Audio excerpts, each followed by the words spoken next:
आजचा आपला टॉपिक आहे हिस्टॉलॉजी ऑफ ओव्हरी. आधीच्या लेक्चरमध्ये आपण पाहिलं होतं female reproductive system. Female reproductive सिस्टीमचे 3 पार्ट पाहिले होते. पहिला होता इंटरनल जेनायटेलिया, दुसरा एक्सटर्नल जेनायटेलिया दॅट इज उल्वा, आणि तिसरा होता ॲक्सेसरी ग्लँड्स. पहिला जो इंटरनल जेनायटेलिया होता त्याचे 4 पार्ट पडले होते. पहिला म्हणजे पेअर ऑफ ओव्हरी, दुसरा पेअर ऑफ ओव्हिडक्ट, तिसरा सिंगल युटेरस आणि चौथा होता वजायना. त्यामध्ये आपण पहिला पार्ट पाहिला पेअर ऑफ ओव्हरीबद्दल बोललो होतो. त्या ओव्हरीची आता हिस्टॉलॉजी पाहतोय. हिस्टॉलॉजी म्हणजे इंटरनल स्ट्रक्चर आहे. त्यासाठी घेतला टीएस घेतला ओव्हरीचा टीएस घेतलेला आहे आपण. त्यावरून आधी मी तुम्हाला काय करतो डायग्राम समजावून देतो कसा आहे. डायग्राममध्ये काय दिसते पहा आपल्याला. आपण जर डायग्रामकडे पाहिलो, डायग्राममध्ये 2 भाग पडले, 2 रिजन पडलेले आहे. हा जो बाहेरचा भाग आहे, हा बाहेरचा पार्ट व्यवस्थित लक्ष द्या मी काय दाखवतोय. या भागाकडे पहा, हा झाला बाहेरचा पार्ट, याला म्हटलं आउटर रिजन. हा जो आहे आतला, याला म्हटलं मिडल रिजन, सेंट्रलचा रिजन. हा जो बाहेरचा भाग आहे याला नाव दिलेलं आहे कॉर्टेक्स. काय नाव दिलं आउटरला?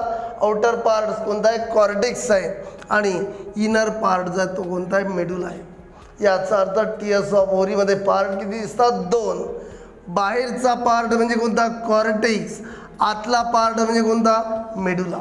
एवढी एक गोष्ट लक्षात आली. मग डायग्रामवरून तुमच्या काय लक्षात आलं की ओव्हरीचे रिजन किती आहे? टीएस ऑफ ओव्हरीमध्ये किती पार्ट दिसतात? 2. आउटर कोणता? कॉर्टेक्स. इनर कोणता? मेडुला. एवढं लक्षात आलं. डायग्राम समजून घ्या आधी. त्यानंतर हा जो कॉर्टेक्स आहे याला कोणी कव्हर केलेला आहे पहा? सिंगल लेअर ऑफ सेल आहे, ज्याला नाव दिलं जर्मिनल इपिथिलियम. काय नाव दिलं? Germinal epithelium. म्हणजे कॉर्टेक्सला सराउंड केलेलं आहे कोणी? Single layer of germinal epithelium. 2 गोष्टी लक्षात आल्या तुमच्या. पहिली गोष्ट कोणती लक्षात आली की ही जी टीएस आहे ओव्हरीची, याचे किती भाग पडले? 2. बाहेरचा कोणता? कॉर्टेक्स. आतला कोणता? मेडुला. एक गोष्ट लक्षात. दुसरा, कॉर्टेक्सला कोणी सराउंड केलेला आहे? हा सिंगल लेअर ऑफ सेल आहे, ज्याला काय नाव दिलं? Germinal epithelium. झाल्या 2 गोष्टी लक्षात आल्या. तिसरी गोष्ट लक्षात घ्या. हा जो मधातला रिजन आहे कॉर्टेक्स, याला आपण स्ट्रोमा म्हटलं. स्ट्रोमा कशाचा बनलेला असतो? Stroma is made up of connective tissue. Actually हा जो स्ट्रोमा आहे मेडुलाचा, या ठिकाणी काय काय आहे? Stroma of medulla contain blood vessel. या ठिकाणी स्ट्रोमामध्ये म्हणजे मेडुलामध्ये ब्लड वेसल आहे. You know blood vessel is the part of blood vascular system. त्यालाच म्हटलं होतं आपण सर्क्युलेटरी सिस्टीमचे 3 भाग पडले होते, heart, blood vessel and blood. त्यामधला ब्लड वेसल आहे, इथं रक्तवाहिनी आहे. दुसरा पार्ट म्हणजे या ठिकाणी लिम्फ वेसल आहे. You know lymph vessel is the part of lymphatic system. सर्क्युलेशनमध्ये आपण लिम्फॅटिक सिस्टीम शिकलो होतो. त्यामध्ये लिम्फॅटिक सिस्टीमचा पार्ट लिम्फ वेसल आहे. पुन्हा या ठिकाणी नर्व्ज आहे. You know the function of nerve. Nerve carry impulse. Impulse म्हणजे message away from brain and towards the brain.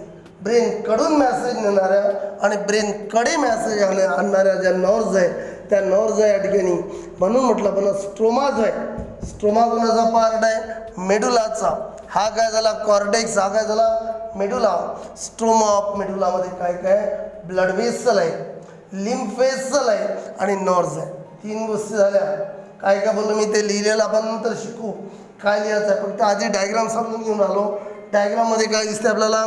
TS of ओव्हरीचे किती पार्ट पडले? 2. हा कोणता झाला? कॉर्टेक्स. आतला मेडुला. झालं 2 पार्ट. कॉर्टेक्सला कोणी सराउंड केलेला आहे? सिंगल लेअर कुणाचा? जर्मिनल इपिथिलियल सेलचा सिंगल लेअर. झाले 2 गोष्टी. तिसरा, स्ट्रोमा जो आहे मेडुलाचा. स्ट्रोमा ऑफ मेडुलामध्ये काय काय? ब्लड वेसल आहे, लिम्फ वेसल आहे, ब्लड वेसल, लिम्फ वेसल आहे आणि तिसरं म्हणजे नर्व्ज आहे. मग चौथी गोष्ट काय सांगणार आपण यामध्ये? नेक्स्ट पहा, हा जो कॉर्टेक्स आहे, cortex show large number of tiny masses. कॉर्टेक्समध्ये large number of tiny masses आहे. टायनी म्हणजे स्मॉल, व्हेरी स्मॉल मासेस.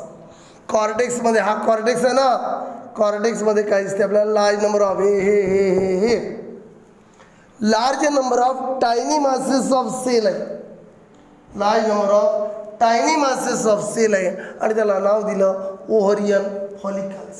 काय म्हटलं? Ovarian follicle. म्हणजे ते फॉलिकल्स आहे कुठं प्रेझेंट आहे? ओव्हरीमध्ये. जसं थायरॉइड ग्लँडमध्ये सुद्धा फॉलिकल असतात, त्याला म्हणतात थायरॉइड फॉलिकल. हे फॉलिकल ओव्हरीमधले, याला म्हटलं ओव्हरियन फॉलिकल. पहा हे सगळे ओव्हरियन फॉलिकल्स आहे. काय म्हटलं बरं? Cortex show many tiny masses of cell. कॉर्टेक्समध्ये many tiny masses of cell आहे, ज्याला काय नाव दिलेलं आहे? Ovarian follicle. आता नेक्स्ट काय सांगायचं? डेव्हलपिंग स्टेजेस कोणत्या कोणत्या? मग सिक्वेन्सली बोलायचं लेबलनुसार. Developing stages of ovarian follicles are. कोणत्या developing stages? Primordial follicle, primary follicle, मग सेकंडरी फॉलिकल, मग टर्सरी फॉलिकल, मग मॅच्युअर ग्राफियन फॉलिकल. आता ते मनाने आल्या कशा? आता आपण याच्याबद्दल बोलू की आलं कसं? इथपर्यंत समजलं तुम्हाला? काय काय समजलं ते पुन्हा पाहून येऊ एकदा. पण काय काय सांगितलं मी, मग याचं एक्सप्लेनेशन देतो की हे कसे आले काय आले. पहिल्यांदा आपण फक्त डायग्राम पाहून राहिलो. डायग्रामकडे फोकस करा की डायग्राम आपण पाहून राहिलो. डायग्राममध्ये किती रिजन्स दाखवले आपण? 2. बाहेरचा कोणता? कॉर्टेक्स. आतला कोणता? मेडुला. झाला एक गोष्ट. कॉर्टेक्सला कोणी सराउंड केलेलं आहे? सिंगल लेअर कुणाचा? Germinal epithelial cell. त्यानंतर स्ट्रोमा कुणाचा? मेडुलाचा. स्ट्रोमा ऑफ मेडुलामध्ये काय काय? ब्लड वेसल आहे, लिम्फ वेसल आहे आणि नर्व आहे. नंतर सांगायचं कॉर्टेक्स काय शो करतोय? Presence of many tiny masses. Presence of many tiny masses आहे. कुणाचे मासेसला त्या नाव काय दिलं? Ovarian follicle. डेव्हलपिंग स्टेजेस कोणत्या फॉलिकलच्या? Primordial follicle, primary follicle, secondary follicle, tertiary follicle, mature Graafian follicle. आता फॉलिकल आल्या कशा? फिमेलमध्ये जन्मापासून 2 ओव्हरी आहे. फिमेलमध्ये जन्मापासून 2 ओव्हरी आहे. प्रत्येक ओव्हरीमध्ये जन्मापासून प्रायमॉर्डियल फॉलिकल आहे. एक एक पॉईंट लक्षात घ्या कारण हे लवकर समजत नाही. काय म्हटलं मी? फिमेलमध्ये जन्मापासून 2 ओव्हरी आहे. फिमेलमध्ये जन्मापासून 2 ओव्हरी आहे. प्रत्येक ओव्हरीमध्ये नंबर ऑफ प्रायमॉर्डियल फॉलिकल आहे. पण हे नाही आहे, या स्टेजेस नाही या ओव्हरीमध्ये. मग काय होते पहा? Up to puberty. प्युबर्टी काय? Puberty is the period of sexual maturity. Sexual maturity म्हणजे काय? प्युबर्टी म्हणजे पिरियड ऑफ सेक्सुअल मॅच्युरिटी आणि सेक्सुअल मॅच्युरिटी म्हणजे काय? Child producing capacity. त्या फिमेलमध्ये चाइल्ड प्रोड्युसिंग कपॅसिटी आली, याचा अर्थ ती फिमेल म्हणजे चाइल्ड प्रोड्युसिंग कपॅसिटी आली म्हणजे ती फिमेल सेक्सुअली मॅच्युअर झाली, म्हणजे त्या फिमेलची प्युबर्टी पिरियड स्टार्ट झाला. मग हा जो प्युबर्टी पिरियड आहे, हा पिरियड याचं कसं माहिती पडते की प्युबर्टी स्टार्ट झाली? याचं इंडिकेशन आहे फर्स्ट मेन्स्ट्रुअल सायकल. पहिली मेन्स्ट्रुअल सायकल आली म्हणजे पहिली MC सायकल आली. MC पिरियड ज्याला म्हणतो बना, ते MC सायकल स्टार्ट झाली पहिली. याचा अर्थ फिमेली सेक्सुअली मॅच्युअर झालेली आहे, कपॅसिटी डेव्हलप झालेली आहे. आणि चेंजेस जे दिसतात आहे हे सगळे मेन्स्ट्रुअल सायकलमधले चेंजेस आहे. या टॉपिक नंतर नेक्स्ट टॉपिक मग मेन्स्ट्रुअल सायकल आहेच. फक्त आपण इथं शॉर्टमध्ये पाहणार आहे की चेंजेस आले कसे. मी तुम्हाला आधी सांगितलं जन्मापासून काय होतं? फक्त ओव्हरी होत्या, प्रायमॉर्डियल फॉलिकल होते. पण ज्या वेळेला पहिली मेन्स्ट्रुअल सायकल स्टार्ट झाली त्यावेळेला काय झालं? मेन्स्ट्रुअल सायकल जेव्हा स्टार्ट होते तेव्हा पहिले 4 दिवस actually menstrual cycle repeated every after 28 days. दर 28 दिवसानंतर रिपीट होते. आता 28 दिवसानंतर रिपीट होते हे बोलून राहिलो पण बायोलॉजिकली सायंटिफिकली ॲक्च्युली ती कमी जास्त होते, मागं पुढं सुद्धा होते ती मेन्स्ट्रुअल सायकल. असं नाही आहे की 28 दिवसाची राहील म्हणून. कधी काय होते 26 दिवसानंतर ते, कधी 31 दिवसानंतर ते, कधी लेट होते. याला नंबर ऑफ रिझन्स आहे. पण आपण बायोलॉजिकली म्हणतो 28 दिवसाची सायकल. 28 दिवसापैकी फर्स्ट 4 डेमध्ये मेन्स्ट्रुअल फ्लो येतो. वजायनाच्या थ्रू मेन्स्ट्रुअल फ्लो येत असतो फर्स्ट 4 डेमध्ये.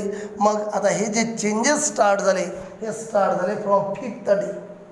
5व्या दिवसापासून तर 14व्या दिवसापर्यंत झाले चेंजेस.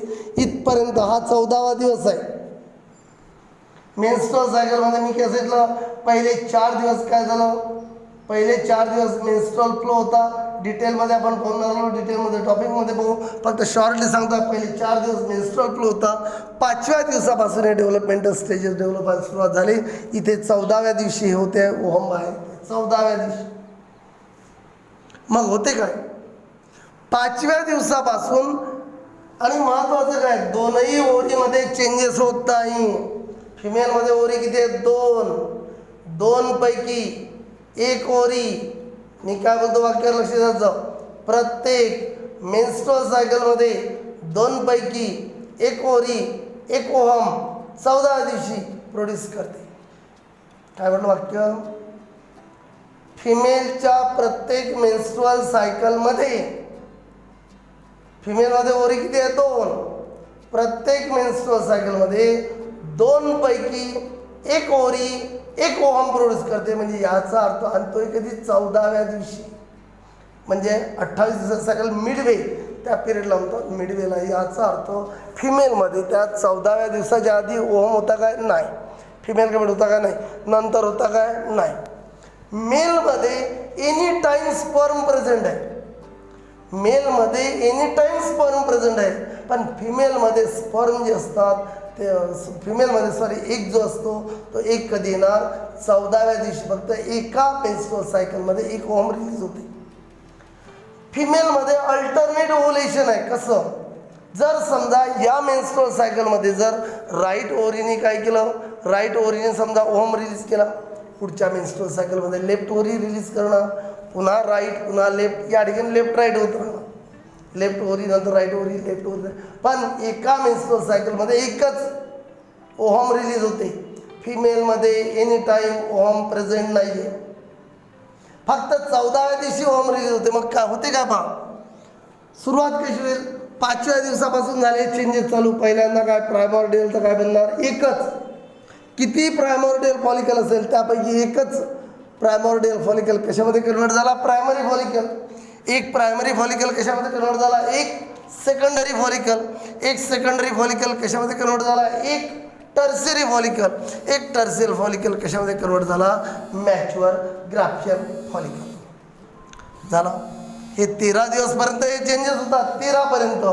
14व्या दिवशी ohm rupture, mature Graafian follicle rupture झाला. मॅच्युअर ग्राफियन फॉलिकलमध्ये कोण होता, ओहम. तो झाला ओव्हुलेटेड ओहम. म्हटलं ओव्हुलेटेड म्हणजे ज्या ओहमचं ओव्हुलेशन झालेलं आहे.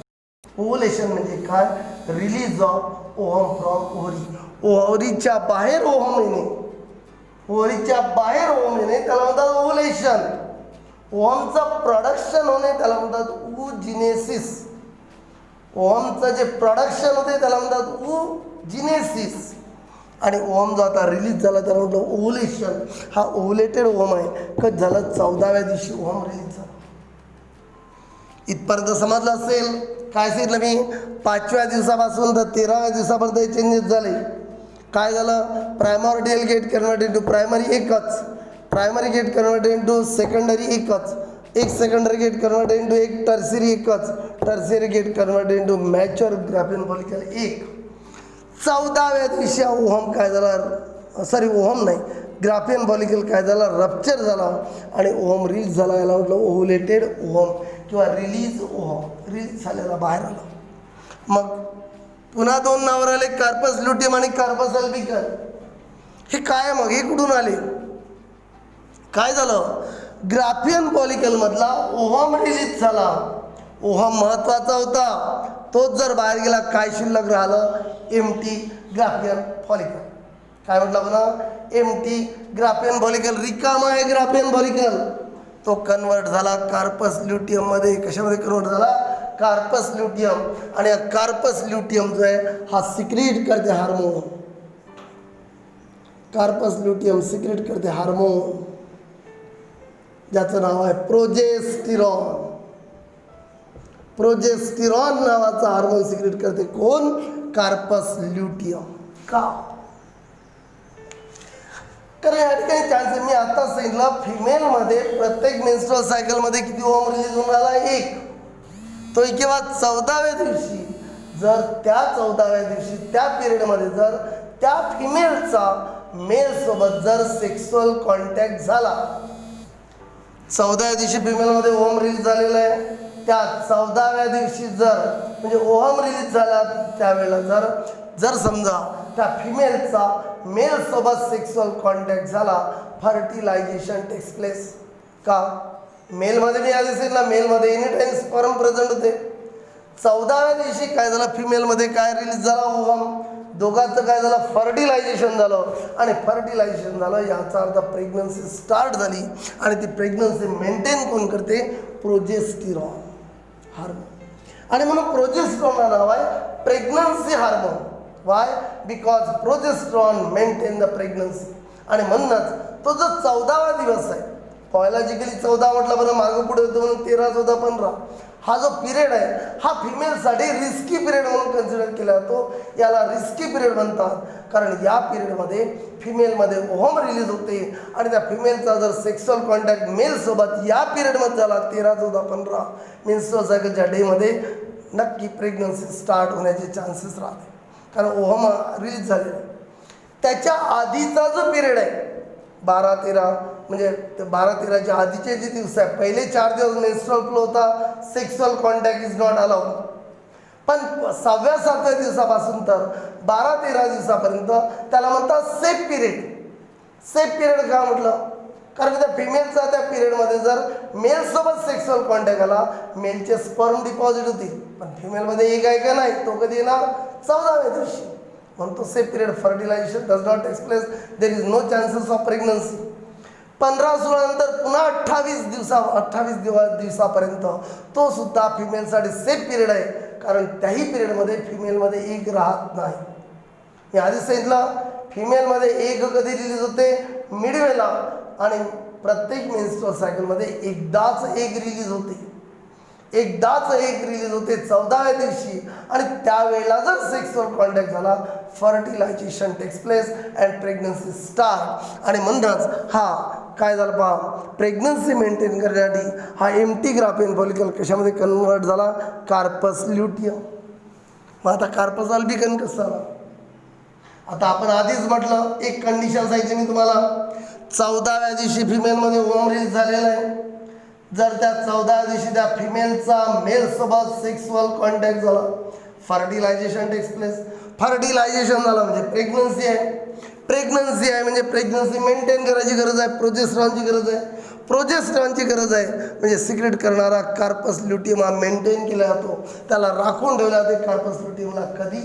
During pregnancy.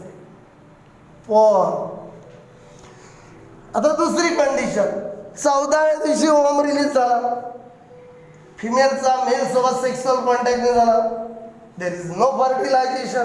If there is no fertilization there is no pregnancy. Fertilization sexual contact नाही झाला, फर्टिलायझेशन होणार नाही. फर्टिलायझेशन नाही झालं, प्रेग्नन्सी येणार नाही. प्रेग्नन्सीच नाही तर प्रोजेस्टेरॉनची गरज आहे काय? नाही. प्रोजेस्टेरॉनची गरज नाही तर कार्पस ल्युटियमची गरज आहे काय? नाही. आणि म्हणून हा कन्वर्ट होते डिजनरेटिव्ह स्ट्रक्चर, ज्याला म्हणतात कार्पस अल्बिकन. कार्पस अल्बिकनमध्ये कन्वर्ट झालं. जर का फर्टिलायझेशन झालं असतं, कार्पस ल्युटियमच राहिला असता, प्रेग्नन्सी स्टार्ट झाली असती आणि डबल मेन्स्ट्रुअल सायकल आली नसती. कारण प्रेग्नन्सी पिरियडभर मेन्स्ट्रुअल सायकल ही टेम्पररी काय होते? स्टॉप होते. प्रेग्नन्सी पिरियडमध्ये मेन्स्ट्रुअल सायकल नसते आणि म्हणूनच 28 दिवसानंतर जर प्रेग्नन्सी आलेली नसेल, जे आले पाहिजे ती 28, 29, 30, 1-2 दिवसाच्या मागं पुढे यायला पाहिजे ती, ते जर आली नसेल, there may be a chances of pregnancy. कारण त्या पिरियडमध्ये जर सेक्सुअल कॉन्टॅक्ट झाला असेल, there may be a chances of pregnancy. कारण प्रेग्नन्सी पिरियडमध्ये मेन्स्ट्रुअल सायकल येते. पण मी मे बी अ चान्सेस म्हटलं, 100% म्हटलं काय की मेन्स्ट्रुअल सायकल आली नाही म्हणजे 100% प्रेग्नन्सी म्हटलं काय? नाही.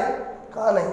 कारण कधी कधी मेन्स्ट्रुअल सायकलची डिले होते, समोर जाते, 28 दिवसावर येत नाही, 30-32 दिवस घेते एखादी मेन्स्ट्रुअल सायकल. का? Due to hormonal imbalance. त्या फिमेलमध्ये काहीतरी हार्मोनचा प्रॉब्लेम झाला असेल, म्हणजे काही नेहमी असं नसते की समजा मेन्स्ट्रुअल सायकल लेट झाली म्हणजे प्रेग्नन्सीच आहे, असं आहे काय? नाही आहे. There may be a chances of pregnancy म्हटलं मी, कारण कधी कधी मेन्स्ट्रुअल सायकल ही का डिले होते? ती डिले होते त्या हार्मोनल इम्बॅलन्समुळे. फिमेलमध्ये जर हार्मोनचा इम्बॅलन्स झाला, जे हार्मोन मेन्स्ट्रुअल सायकल कंट्रोल करते, त्याचा इम्बॅलन्स झाला तर ते डिले होते. आणि अशा प्रकारे हा झाला आपला डायग्राम. आता मी तुम्हाला डिस्क्रिप्शन देतो जो पूर्ण. मी तुम्हाला हे सगळं सांगितलं की कार्पस ल्युटियम कसा आला, कार्पस अल्बिकन कसा आला, हे कसा आला, म्हणजे याचा अर्थ तुम्हाला डायग्राम समजला असेल असं मी गृहीत धरतो. आता आपल्याला 12वीसाठी काय लिहायचं? तर मला एक सांगा, 12वीसाठी क्वेश्चन आला किती मार्कासाठी? डायग्राम विचारली 2 मार्काला किंवा 3 मार्काला. खूपच दिलदार असलं तर माणूस तर 3 मार्काला. टॉपिक विचारलं तर किती मार्काला विचारेल? खूप झालं तर खरं तर 3च मार्काला, नाही तर 4 मार्काला. समजा 4ले विचार काय पाहिजे? डायग्राम. डायग्राम लिहितो अर्धे मार्क आहे, 2 मार्क डायग्रामचे झाले. डिस्क्रिप्शन. डिस्क्रिप्शनला किती मार्क आहेत? 2. 6 पॉईंट सफिशियंट झाले हे, कारण डायग्राममध्ये जे आहे ते डिस्क्रिप्शनमध्ये आलं सगळं.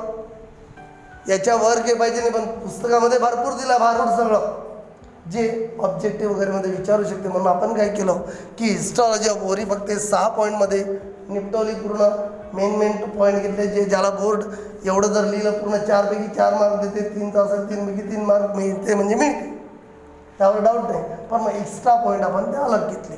आणि म्हणून आता काय सांगाल हिस्टॉलॉजी ऑफ ओरीमध्ये? आता व्यवस्थित लक्ष द्या, काहीच कठीण नाही आहे हिस्टॉलॉजी ऑफ ओरी. 6 पॉईंट लिहायचे आणि पाहता कसं पटपट होते. काय सांगू आपण हिस्टॉलॉजी ऑफ ओरीमध्ये काय म्हटलं? हिस्टॉलॉजिकली ovary shows 2 part. Histologically ovary shows 2 part, outer cortex, inner medulla. काही कठीण? काय म्हणलं मी? हिस्टॉलॉजिकली ovary shows 2 part. Histologically ovary shows 2 part, outer cortex, inner medulla. दुसरा point, cortex is externally covered by, कोणी कवर्ड केलं? Single layer of germinal epithelial cell किंवा germinal epithelium. ओरीचे part किती म्हटलं? 2. आउटर कोणता? कॉर्टेक्स. इनर कोणता? मेडुला. कॉर्टेक्सला कोणी कवर्ड केलेलं आहे? Cortex is externally covered by single layer, कुणाचा? Germinal epithelium. नंतर मेडुलाबद्दल बोलू. स्ट्रोमा म्हणजे loose connected tissue of medulla has. Stroma of medulla has काय काय? स्ट्रोमामध्ये ब्लड वेसल्स आहे, लिम्फ वेसल्स आहे, ब्लड वेसल आहे, लिम्फ वेसल आहे, आणि त्यामध्ये नर्व्ज आहे. किती पॉईंट झाले? 3. 4था पॉईंट कॉर्टेक्सबद्दल. कॉर्टेक्स शो, कॉर्टेक्स काय शो करते पहा? Large number of tiny masses of cell. Large number of tiny म्हणजे very small, large number of tiny masses of cell called ovarian follicle. Cortex काय शो करते? कॉर्टेक्समध्ये काय? Large number of tiny masses of sale, ज्याला नाव दिलं आपण Orion follicle. समोरचं वाक्य इथंच आहे. Developing stages of ovarian follicles are कोणते आहे? Primary follicle, primordial follicle, primary follicle, secondary follicle, tertiary follicle and mature Graafian follicle. Last point. In the cortex, carpus luteum and carpus albicans are also seen किंवा present. काही कठीण एक धडबा सांगतो आणि topic stop करतो. काय म्हटलं मी?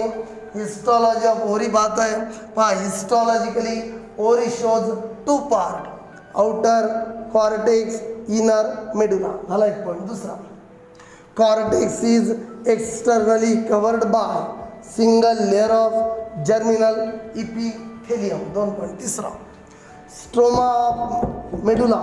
स्ट्रोमा ऑफ मेडुलामध्ये काय काय? Stroma of medulla contain blood vessel, lymph vessel, nerves. झाले 3 पॉईंट. चौथा, cortex shows number of tiny masses. Cortex shows number of tiny masses of cell. Tiny masses of cell called Orion follicle. 4.5. Developing stages of Orion follicles are कोणते? Primordial follicle, primary follicle, secondary follicle, tertiary follicle, mature Graafian follicle. Last point. In the cortex, carpus luteum and carpus albicans are also seen किंवा present. हे झालं हिस्टॉलॉजी of होरी. आता next लेक्चरमध्ये आपण याच्याच याचबद्दल पाहू, extra points पाहू. ठीक आहे.